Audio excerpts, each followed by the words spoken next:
All right. Okay. Ladies and gentlemen, he is an award-winning sports and entertainment journalist who is also involved in the MMA scene and the influencer boxing scene as well. Please welcome Donagh Corby. Hello, great to be here, Jay. How are you? I'm doing good. I just want to let's get straight into it. How did you get your love for journalism and what's your journey to become a journalist? Great question. When I was like a kid, I was really into football, like soccer, you guys would call it in America. I was really Oh, like okay. big into soccer, and Mhm. I realized pretty quickly that I sucked at playing. I was not good, not athletic, not quick, any of that stuff. So I was like, okay, the likelihood that I'm going to make it as a football player is pretty slim. And then I was watching on TV, and I saw like after the match, the players getting interviewed, and I was like, I could be that guy. I could be the guy who asks the questions off camera. And so I just kind of, you know, decided like that was a cool idea. And there was a like the League of Ireland football at the time was not that big. It's big now, but at the time it wasn't really a huge deal. So I would like go around the matches and film on my YouTube. Like I had this old YouTube channel where I would go around and interview League of Ireland players. And from there, I got into university, met some great people, and ended up at the Daily Mirror in Ireland. And now I'm at the Daily Mirror in the UK. So that's kind of a very quick version of the journey. That's cool to hear. And speaking of journalists, do you want to give any recognition to any up and coming journalists in the, either UFC, influencer boxing? Yeah, man. There's a couple of good people, like people who have bigger followings than me. So it's not really like I'm giving like their recognition, but they got like Ben the Bane Davis is great. Mm, okay. They got this young guy. He's not really like very well known. He's kind of on the come up. He makes a mistake sometimes, but he gets there over time. His name's Jack Fig. He works for the Sun. Good reporter. So yeah, I would shout out Jack Fig and Ben the Bane Davis, and of course Freck as well. But I think he's got a much bigger. Like, he should be shouting Right. me. Really, he's got a way bigger platform, and you as well. That's four. Oh, and wait, who's the fourth? You. Oh, me as well. Hey, I appreciate that. I appreciate that. Nah, Fred. I was actually just watching Fred. He came out with a face off between Oh, Paul the and pretty boy and Anthony Paul. I was Taylor. just watching the same thing. Oh, really? Yeah, nah, it was hella funny. I was like, dude, shoot, I can't wait for that fight, which we'll talk about later. Yeah. But also how do you get like media passes to like, these UFC events or any of the fighting events? Could be for Misfits, UFC. How did you get that? It varies from sport to sport and from like organization to organization. Like I just Okay. kind of a lot of it's like done through my work and stuff. Like they'll just send me like a form or whatever. I'll fill it out, and I just go for credentials that way. Like back when I was doing soccer, I used to have to like email the clubs directly and be like, hey, I do this YouTube channel, can I get in? And then I Hmm. eventually ended up with like a FAI media pass. And yeah, I think that just like when you're around the industry, you get like in contact with people. But the yeah, UFC shows are tough. They don't really credential everyone. Boxing Yeah. shows are a little looser. Misfits in particular are very good for credentialing like every person that applies. So there's like a lot of opportunity if you cover Misfit shows. Oh, for sure. Okay, yeah. Because I know there's not a lot in the US, but there's Hmm. gonna be well, I can't make the one in Nashville. That's just too You soon. But can't do it. there's gonna be one in Texas. Oh, that's So in November. November. I'm Yeah, hoping yeah, to yeah. go to the one in November, crossing my That'd be sick. fingers. Yeah, I would like Yeah. to be there too. That'd be nice. It'd be nice to meet you in person, bro. Oh, for sure. Yeah, 100%. So that'd be sick. Do an in-person interview as well. So that'd be dope. But Yeah. who's your favorite like all-time fighter in the UFC Gosh, that's a great question, bro. I mean, or like, I think, fighters? You can name a yeah, few as well. Hmm. fighters. Gosh, I really like. I love like Chael Sonnen is like the number one. I think just like the way that the way that he built the fights, but also like he had a little like twinkle in his eye. Like he was like it was never really like serious, super serious. Like it was always like a little wink and a nod. So I love Chael Sonnen, and his fighting style was interesting too. I mean, it wasn't super exciting, but it obviously was effective in most cases. So yeah, I love Chael Sonnen, Fyodor Emelianenko. Um, Hmm.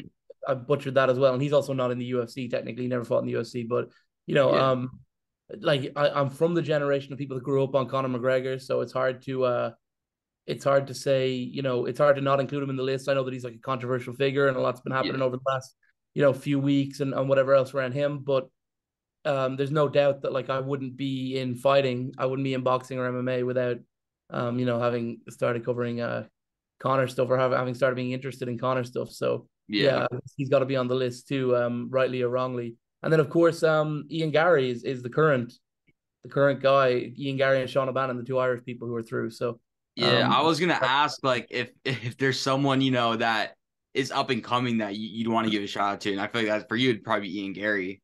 well, Ian Gary doesn't need a shout out. He's in the top 15. But Sean O'Bannon, this girl they just signed, I think she's a Yeah, 115 pounder or 125 pounder. yeah. 115 pounder, I think. She just signed for the UFC. She's going to fight in July at UFC London. Great Hmm. fight, kickboxer.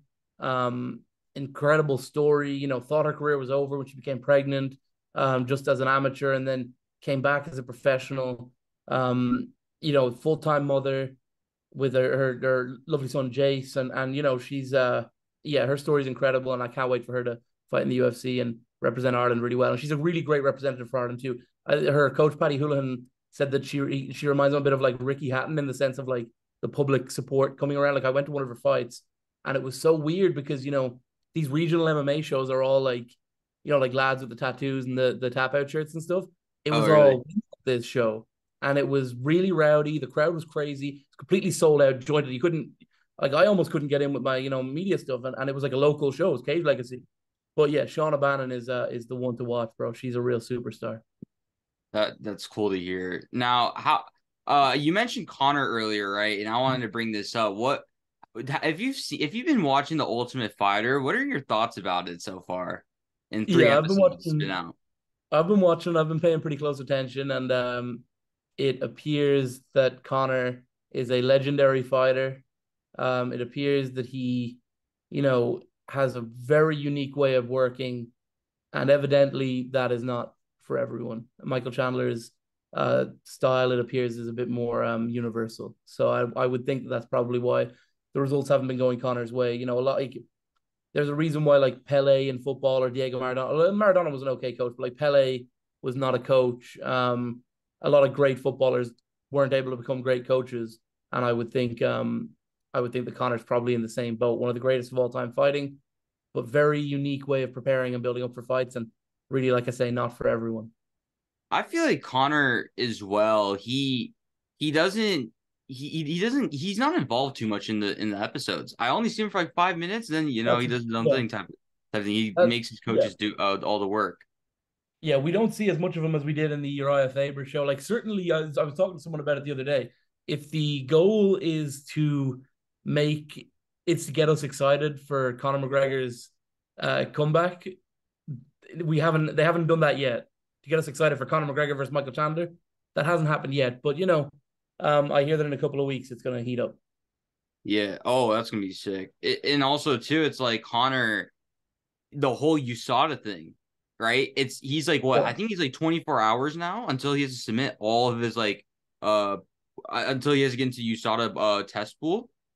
yeah, I think it would be today, right? Because 6 months and the 16th of December is the fight date. Yeah. So, And then yeah. if it doesn't happen, then he can't fight for the rest of the year, which is Look, there's tough. no guarantee that he's not in the pool right now. I mean, it's this idea that like, oh, he has no negative tests, he has no negative tests. Testing is random. There are guys who get tested 13 days in a row, and then there are guys who like almost never get tested. It's completely randomized. So Yeah. maybe he's in the pool. I don't know. And Hmm. he like when I saw him in Dublin a few weeks ago at the Katie Taylor fight, and I asked him like, "Are you back in the pool?" Like I think Chael Sonnen had said that June 1st was the day, and I said, "Are you back on June 1st?" And he said, "Oh, that's all done." So I guess he's got something sort of, and USADA said the same thing, that he was imminently returning. So Oh, maybe okay. he's already in. We'll see. Okay, so this could all be like a smoke screen. It could be, or there like I guess an exemption could be made. I mean, he's never ever failed a drug test, um, and really never even been accused of such. Like I guess Nate Diaz said some stuff, but like he's like there's never any drug issues with Connor, so I'm sure that an exemption wouldn't be completely out of the question. I don't know how many negative tests he's returned, but he's returned a lot. He's been tested a lot and given a lot to the sport. So maybe an exemption could be made, or maybe he's already back in the pool and we just don't know. Okay. And how do you like the state of the UFC right now? It's a good question. I mean, I think it's gotten like they're so far ahead of the pack, and that includes boxing. Really, like it's very rare. Like Tank Garcia was big, and some of these other shows are big, but like they're like these guys are doing like massive pay-per-view numbers, and they're doing weekly shows and everything, and selling out all these big arenas with ease. They're selling out arenas before they even announce the cards a lot of the time. So Yeah. it puts them in a spot where it can get a bit formulaic at times. And like I like covering UFC events, but I certainly have a lot of fun. I've more fun probably at boxing, or like I'm covering PFL this last couple of weeks in Atlanta, and I'm having so much fun covering PFL. And I really do think that PFL's like leagues like PFL, or promotions like Bellator are doing their best. And so yeah, I think the UFC's like it's always going to be elite of the elite, and Yeah. it's leagues ahead of any of the top boxing promotions at the moment. But there's also some good stuff happening outside of UFC, which I'm kind of more interested in. Yeah. So this is the other question I literally have written down, and it's the competition of other promotions for MMA, PFL, Bellator, one championship, right? Yeah. Do you if there's one that you think can has a chance to overtake the UFC, what do you think it is? Well, I wouldn't put one championship in the same bracket as PFL and Bellator. But I think PFL's like I guess maybe I'm a bit biased because I'm at a PFL event right now. So maybe if you asked me while I was covering a Bellator event, it'd be different. But I just love the league format. I love I love the teams they have around. I think that certainly if they got involved together, it would be huge. And I know their deal with Yeah. ESPN is up, and I think there'll be a lot of media companies interested in PFL, particularly if they, get rid of if they sign up with Bellator, if they can buy out Bellator from Viacom. So yeah, I think PFL is the one to watch at the moment. But I may be being biased because I'm out here. So if you ask Okay. me again in a couple of weeks while I'm in Dublin covering Bellator, I would say maybe I'd say Bellator. I don't know, but for now, yeah, I think there's if you're like a real hardcore MMA fan, and also the key with the PFL as well is meritocracy. So like Mhm. if you win the PFL tournament, you had to fight four killers. There's no like sneaking in a little easy fight here or there. Like the PFL is just a sick format. I like the league format, and yeah, I think that's the one to watch. But Bellator is It, cool. Not one championship. Not a big fan, or not a big fan, but not on the same level. I don't think. oh, okay. And then what is it in the PFL? Actually, it's funny because one of my friends, I haven't talked to him in a while, but he's a really cool guy. He's siblings with the Aspen Lad. Oh, okay. And She's so fighting like tonight. the Aspen Labs like gym is like near it's like probably I'd say like 10 minutes from my house, Oh, right? okay. So that's where like they all like train at MMA Gold. And so I was gonna say, right, Aspen Ladd will be fighting today. How do you see her winning the fight? Yeah, man, she's got a tough girl on her hands. I think she's like 4-1 or something. This girl she's fighting. So Aspen Yeah. just like, but she looks a lot better. At 145, right? Like Oh I yeah. think Hmm. she's um like she was really struggling at 135. She was telling us during the week at the media day, like it was like her hair was coming out. She has like an autoimmune disease because of it that's undiagnosed. So and a lot of people felt she won against Elena Kolesnik last time out. So Yeah. yeah, Karolina Sobek's a tough fighter, 4-1. Looked good on the scales yesterday. So it's going to be tough for Aspen Lab, but she views herself as one of the elite featherweights in the world. So she should hope to be getting through Carolina tonight. Okay. And oh, and I'll shift back a little bit to the UFC, right? I want to ask, what is your like UFC Mount Rushmore? Oh gosh, Mount Rushmore has four people, right? Yeah, four people. Who do Okay, you think is the four people that are like the face of the, UFC? bro, that's a real tough question, because you got to put like I guess you got to put Connor on there. Connor, yeah, I respect that. Um, like just in terms of like cultural relevance and like importance, I know that Amanda Nunes, but on merit should be there, but Ronda Rousey's like a much more culturally significant Yeah. I think that's personality. female. We can go to the female fighters Also, you just want men? next. Yeah, just men, Okay, yeah. right, just men. Then yeah, I guess yeah, Connor would be on there. Okay. Randy Couture probably on there. I Okay. just saw that actually earlier today. Right, yeah, Randy Couture on the Mount Rushmore. Um, I think people won't love this one. I think you got to put Henry Cejudo on. I just Henry. Okay. I think I think he's the greatest combat athlete of all time. So I would throw him in there. Okay. Um, just such an amazing CV. I guess that won't be a popular choice. And people will say, I'm a clown. I don't know what I'm talking about and all this stuff.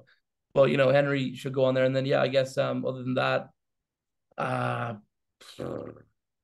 gosh, it's so tough, bro. Maybe I mean Anderson Silva was great. He was a little bit before my time, but yeah, Anderson Silva was a legend. Tito Ortiz was great back in the day. People love to clown on Tito Ortiz, but he was great. Yeah. So yeah, I'm gonna take the um the easy route and say Anderson. But yeah, so I guess I've got Conor McGregor, Randy Couture, Henry Cejudo, Anderson Silva. That's kind of a crazy Mount Rushmore, That but is that is that is it's all very right. controversial. Very controversial. You know, there's a one fighter specifically uh Mm, that I feel like should be on there, right? He's a very questionable as a human being, but as a fighter, I think okay. he's one of the greatest, John Jones. Yeah, no, I agree. I wouldn't. No, I was gonna say I wouldn't. No, then Anderson couldn't get on either because I was gonna say the PED stuff. So yeah, John Jones should probably be on that. Maybe swap out Cejudo for John Jones then. Yeah, maybe put John John Jones. Jones. Okay. And then I'm not like going after your list and be like, you're the worst, blah, blah, blah. I'm not saying that. But I'm just gonna throw out a few suggestions. Please, See if please. it changes your mind, all right? Okay. GSP. Yeah, GSP's good, two-way champion. Probably great, culturally significant. Just not for me necessarily. Okay. But like I think if someone puts him on their Mount Rushmore, I would say that that's a right choice. Respectable. Okay. And then just a couple more. Khabib. I Not for me. wouldn't put him on the Mount Rushmore, but I know No, other. not for me. Not a great CV. This whole 29-0 thing is vastly overestimated. Weight Okay. bully, net like it was hospitalized with the weight cut, but never even considered going up to 170. And I understand why. He would have had trouble with Tyron Woodley. He certainly would have had trouble with Kamaru Usman. He would have had a lot of trouble with Colby Covington. Yeah, That's three guys right there at the top of that division, who would have given him some problems. Maybe even Leon Edwards. So that's four. So yeah, I think Khabib did not show his best. He didn't fight as regularly as he needed to. And aside from, a few good wins towards the end of his career, like Conor McGregor's a good win. He won the belt off Ally Quinta, so not really like didn't even really win like the title. And then I guess he did beat the champion Conor McGregor.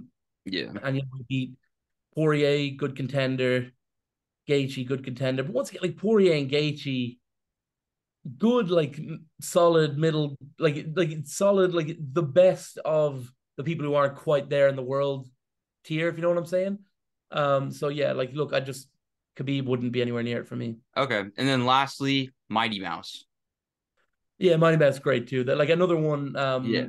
like John You Jones wouldn't be or mad. sorry, like Okay. GSP, where like I wouldn't necessarily put him on there, but if someone said, "Oh, Money Mess is on there," I would say, "Yeah, that makes a whole lot of sense." Okay. Fair enough. All right. And that'll wrap up the whole MMA Okay. topic, right?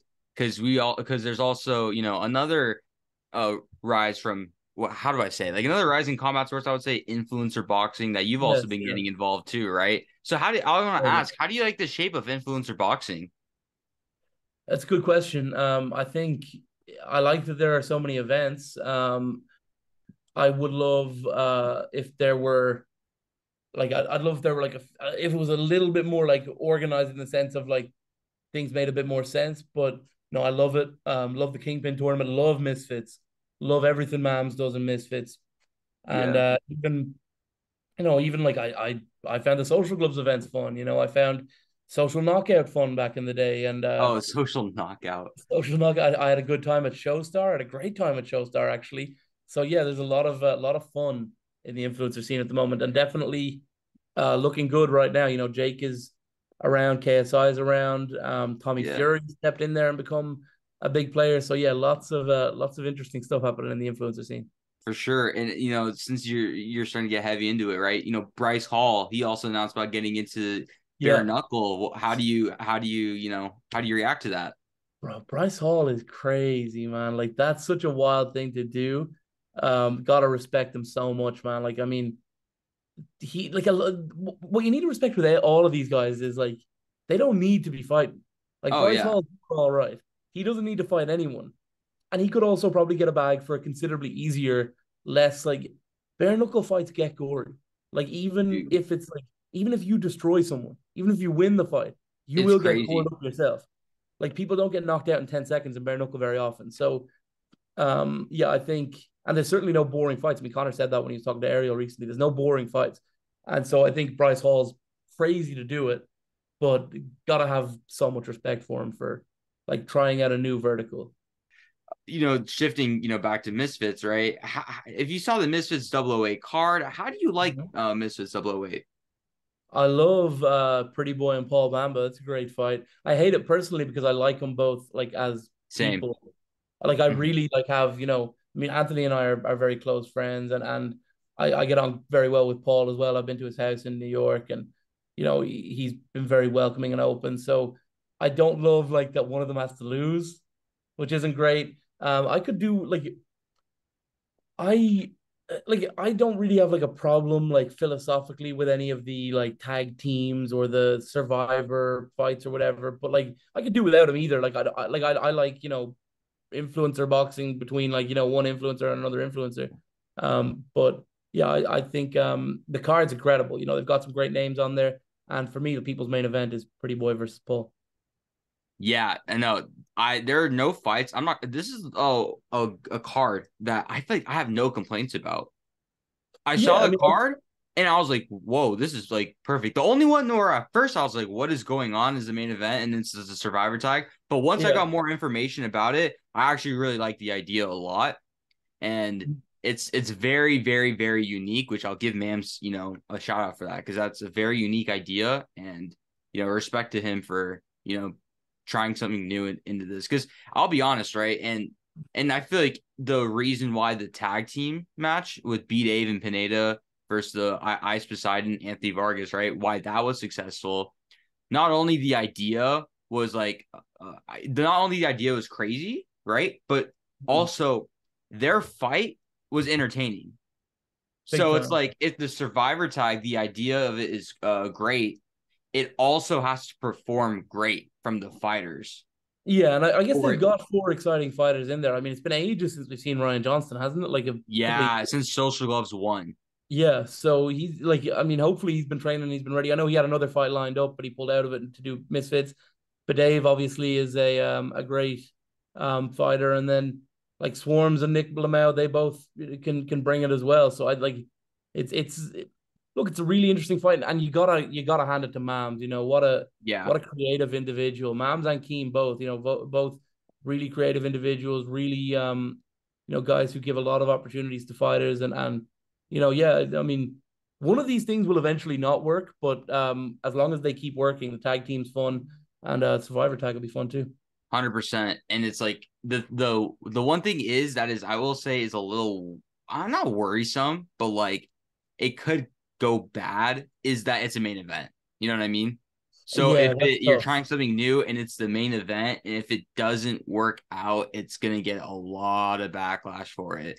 That's That's why true. I was talking to someone, I forgot who. I wish I could, shout them out here, but I was telling them that this is honestly a make or break card for Misfits, even though it's a free paper, free, the zone card, right?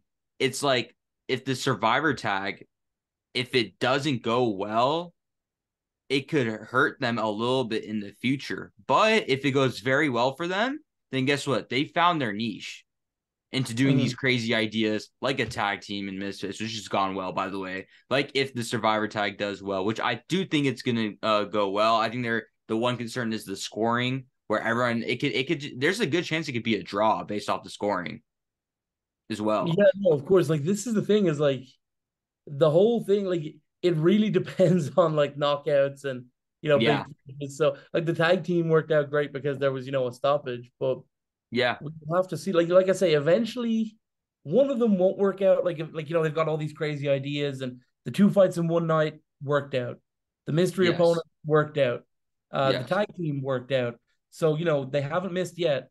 And I think like Dana White used to say it about Conor McGregor is like I like last time I just don't doubt him anymore. And it's the same with Mams. Like, you don't have to love all Yeah. of the ideas that Mams puts out, but as of right now, none of them have failed yet. So I wouldn't be betting against him. I wouldn't bet against it either, but it's just I want to point out the pros and cons Of of course, of this course. idea. You know what I mean? So it's like No, there's definitely cons. Like, there's a lot of like, look, do I love the idea? Like, personally, do I love like Survivor tag 4-person fight?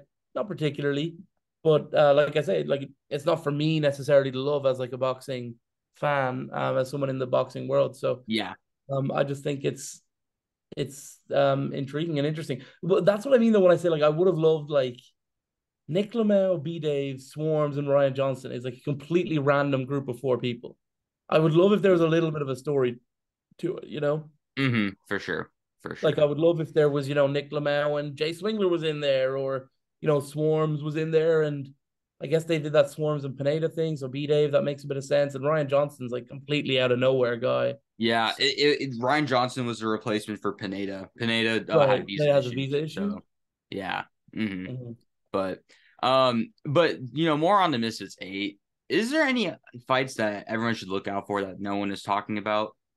I mean, I think people are like appropriately talking about each of the fights. Alan Belcher and Hasim Rahman Jr. is a good fight. That's a very good Kind fight. of when you say do or die, I mean it's do or die for make or break for Hasim Rahman as well because he's been doing okay on the Team Combat League and he's had some good scraps on there. But he in terms of like major his own platform fights, he needs to beat this guy and he should beat these MMA guys. Like he should have beat Greg Hardy. To be honest with you, I know the size difference was mad, but he should have won that fight. And then yeah, Brandon Herrera and Action Man, I know almost nothing about. So nobody's talking about it right now, but knowing Mams, he'll get it work. Yeah. He'll get some revs. Action Man. Yo, what no one's talking about, sorry to interrupt you, is Yeah, these no half worries. prelims. Crazy. You got Corn and Oh, under two, great prelims. And then Alex Stein is fighting Mo Dean. That's so funny. Alex Stein is such a hilarious guy. You know, like political guy, very polarizing. But his pre-fight press conference with Mo Dean is gonna be completely crazy. So yeah, I love Alex Stein. And no one is talking at all about the prelims, but Alex Stein's celebrity boxing match is gonna be so funny. that's gonna be yeah, no, Modine versus Alex Stein. I was actually doing some research about it. I was very it got my interest to that too. Same with Yeah. Cornyn on Bear. Oh, you have the PFL wristband still on you. Oh yeah, That's from actually from the weigh-in yesterday. oh, that's funny. That's funny. Represent. But yeah, no, but yeah, no, Corn on Bear rematch is great. And yeah, no, like I said, I feel like for the most part, I think a lot of people are giving appreciation to, of what you're saying of every fight of this card as Yeah. well. Um, who in your opinion too is like the most underrated influencer boxer? It could be anyone from Uh this card, it could be, even just from past cards or yeah, someone who's Anthony coming Pretty up. Boy Taylor. I think Anthony Pretty Pretty Boy Boy Taylor. Okay. Taylor. Like I think people don't rate it like he's really he is an influencer boxer. He's a he's an influencer boxer. He's a guy who came in from MMA, but he wasn't really like a top MMA fighter. He's a wrestler anyway. And also, what he's done as well is like, okay, I've got a fighting background, so I'm going to concede 20 pounds. So he doesn't fight guys like he fought at 145 when he was in MMA, 155. I mean, I thought Yeah. 145 was the weight for him. He thinks it's too small, but 55 was good too. Like he beat Chris Avila, he beat Dean Barry. Like he was UFC caliber in MMA, but he was a wrestler, and his striking was never great. And he's basically said, right, I'm not going to fight anyone my size because he would probably knock those guys out, but I'll fight, guys who are 75, 80. I mean, this whole thing with Paul Bamba is like Bamba wants to be 85. Yeah. Um, so, and he's like, and Bamba's not an influencer really. He was a Tommy Fury opponent that he fought Chris Avila. Like, I think, and like beating Salt Pappy, like everyone thought Salt Pappy was sick going into that fight. I think Salt Pappy's sick. I think he's good. But, I think in every aspect of what you need to be an influencer boxer, Anthony Taylor is underrated. Okay. What about and what is it? Oh, by the way, as well. So you know how there's like a timer. Yeah. What is this? So I'll send you another invite if Okay, it I got you. No goes that worries. I way, got you. right? So I was gonna ask, right? What about your favorite fighter or fighters in influencer boxing? Sorry, repeat the question. What who's your like favorite fighter or fighters in the influencer boxing scene? Yeah, You mentioned Pretty Boy and yeah, Paul Bamba, right? yeah. Pretty boy's good. I like Bamba too. everyone calls me a Jake meat rider, so I guess Jake is good. KSI is fun. Gosh, I love Bidet. I love Bidave. He's yeah, B Dave is great. I think Unbear is very funny. I quite liked Corn too. I thought he was, a nice guy. Yeah. Um, I Sam Hyde was great. Sam Hyde was my favorite to work with. Just the funniest guy, very unique brand of humor. Sam Hyde and Brandon Buckingham. Yeah, Buckingham. Let's say for favorite, let me say Buckingham. Buckingham was my favorite, but Sam Hyde was amazing too. And those two guys are great, and it's unfortunate that they are not involved anymore. Wait, they're not going to be involved anymore? Both of them Yeah, in Misfits? Buckingham. Well, I think the Sam is a little older, and I think Sam really, really, really didn't like the training, and I think he Okay. didn't go in the front of the crowd or anything. And Okay. Buckingham But the same. I think Buckingham, if Sneeko wants to fight him, Brandon will do it.